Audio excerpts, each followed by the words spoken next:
বেশ কয়েক মাস আগে নেটফ্লিক্সে একটি বার হয়েছিল সিরিজটার নাম ভুলে যাচ্ছি, কি ব্ল্যাক ওয়ারেন্ট বলে সিরিজটা।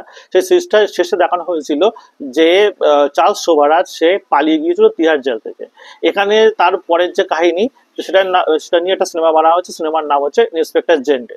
এখানে ইন্সপেক্টর জেন্ডের ভূমিকায় দেখা গিয়েছে মনোজ বাজপেয়ীকে। মনোজ বাজপেয়ী এখানে মানে বেশ কমেডি এবং কি বলবো, সিরিজটায় অ্যাকচুয়ালি কমেডি এবং থ্রিলার এরকম বলা যায়, ইনভেস্টিগেশন থ্রিলার এবং বলা যায়।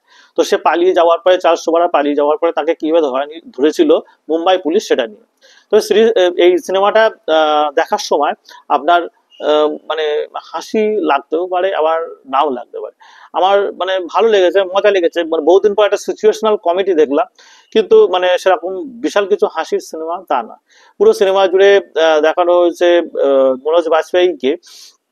মনোজ বাজপেয়ীর ক্যারেক্টারটা অনেকটা মানে স্টিরিও টাইপ মতনই লেগেছে। হ্যাঁ, তো আপনারা গিয়ে দেখতে পারেন এতে নেটফ্লিক্সে ইন্সপেক্টর জেন্ডে।